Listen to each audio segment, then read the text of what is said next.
It's Patrick Hutzel from IntensiveCareHotline.com, where we instantly improve the lives of families of critically ill patients in intensive care, so that you can have peace of mind, real power, real control, and so that you can influence decision making fast, even if you're not a doctor or a nurse in intensive care. In last week's blog, I've shown you why it's none of your business what the intensive care team thinks about you when your loved one is critically ill in intensive care. You can check out last week's blog by clicking on the link below this video. In this week's blog, I want to share with you how to get results when your loved one is critically ill in intensive care. To start off with, I want to share a quote that I wrote on this topic. And the quote says, "When life throws you a curveball and you are dealing with unexpected adversity and challenges, it's easy to blame others and it's easy to become negative and cynical. Often things in life happen for a reason, and it's up to you to change the negative events that have come your way and get the results that you want. By doing that, you become stronger and you can learn and overcome other challenges in your life as well." So, if your loved one is critically ill in intensive care, you feel like your world has tumbled down on you and you feel like you are way outside of your comfort zone. You and your family tend to be in a fearful state, and you and your family, generally speaking, don't know what to do. Getting results while your loved one is critically ill in intensive care is not at the forefront of your mind, because you, generally speaking, don't know how to go about it. Getting results is nothing you perceive as being an option, because after all, you and your family are dealing with an intensive care team that has perceived power and perceived authority. And I'm not talking about getting results when your loved one is in intensive care for an overnight stay for some blood pressure issues or some breathing issues that require some oxygen therapy and monitoring. Getting results is only really important when your loved one is in a situation where they are either very unstable and in a very critical condition, or where they are in a life-threatening situation, or they are in intensive care for long-term treatments and long-term stays, or your loved one may be having a severe or traumatic head or brain injury, or your loved one may be threatened with an NFR, not for resuscitation, or DNR, do not resuscitate order, or your loved one may be in a situation where the intensive care team suggests a withdrawal of treatment or a limitation of treatment as being quote-unquote in the best interest of your critically ill loved one. Or your loved one may even be approaching their end of life in intensive care. Those are the situations where you have no peace of mind, no control, no power, and no influence if you act like 99% of the families of critically ill patients in intensive care. Those are the situations where you and your family think that you can get no results, because the intensive care team has probably already negatively framed and positioned your critically ill loved one's diagnosis, prognosis, and their treatment. The intensive care team has probably already given you the doom and gloom speech in a formal family meeting, and they have probably already hinted towards your critically ill loved one either dying or not having any future quality of life if they do survive their ordeal. But getting results in difficult and challenging situations when your loved one is critically ill in intensive care is not at all that difficult once you've learned the fundamentals. Getting results and getting what you want when your loved one is critically ill in intensive care is not all that difficult if you know what questions you need to ask, and if you know how you need to position yourself, your family, and your critically ill loved one. Getting results when your loved one is critically ill in intensive care is not all that difficult once you know and understand that the intensive care team's perceived power and perceived authority are only perceived and not even real. Getting results when your loved one is critically ill in intensive care is not all that difficult if you know and understand that the many things happening behind the scenes in intensive care are the very things you need to discover quickly and then use to your advantage in order to get the desired results for your critically ill loved one. Getting results when your loved one is critically ill in intensive care doesn't necessarily mean that you get all that you wanted from the get-go.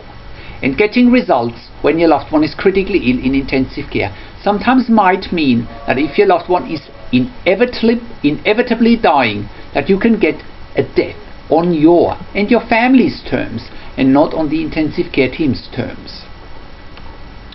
And getting results when your loved one is critically ill in intensive care always, and did I say always? It means to swim against the current, and it always means that you have to look at what the other 99% of families of critically ill patients in intensive care do and do the complete opposite. The 99% of families of critically ill patients in intensive care who have no peace of mind, no power, no control and no influence, and in essence get no results, they don't question, they don't do their own research, they suck up to the intensive care team, they don't look at what's happening behind the scenes in intensive care, and that's why they get no results. That's why the intensive care team can keep those 99% of families of critically ill patients in intensive care at arm's length. For you and your family, it simply means that you have to take responsibility for your own results. And it simply means that you have to take responsibility for having peace of mind, control, power and influence, no matter the challenge you and your family are facing. For you and your family, it simply means that you have to change from a family who just nods off everything the intensive care team is telling you to questioning everything the intensive care team is telling you and make your own conclusions. For you and your family, getting results simply means that you have to get stronger, and it simply means that you have to change the perception the intensive care team has about you from a not so powerful family to a family who has peace of mind, control, power and influence no matter what. Remember, the intensive care team is managing families of critically ill patients 7 days a week, 365 days a year. They know what to say, how to say it and when to say it. They've been doing it for a long time, and there tends to be too much at stake for the intensive care team to mess things up. But for you, there is even more at stake when your loved one's critically ill in intensive care. The question remains is, do you want to continue to be kept at arm's length by the intensive care team, or do you want to get real results? How do you do that? How can you get results quickly and get peace of mind, control, power and influence while your loved one is critically ill in intensive care?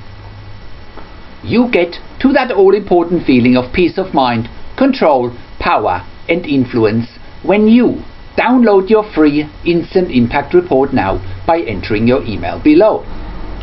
In your free Instant Impact Report, you learn quickly how to get peace of mind, real power and real control, and how you can influence decision making fast whilst your loved one is critically ill in intensive care. Your free Instant Impact Report gives you in-depth insight that you must know whilst your loved one is critically ill or is even dying in intensive care. Sign up and download your free Instant Impact Report now by entering your email below. In your free Instant Impact Report, you learn how to speak the secret intensive care language so that the doctors and the nurses know straight away that you are an insider and that you know and understand what's really happening in intensive care.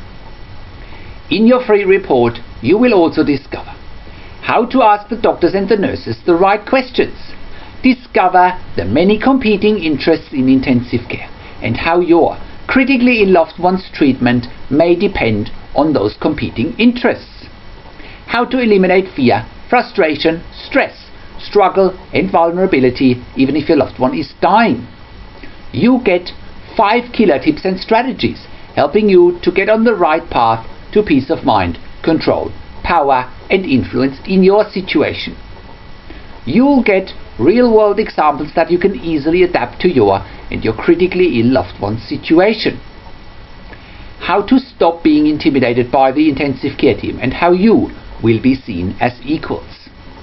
You'll get crucial behind-the-scenes insights so that you know and understand what's really happening in intensive care and how you need to manage doctors and nurses in intensive care, and it's not what you think.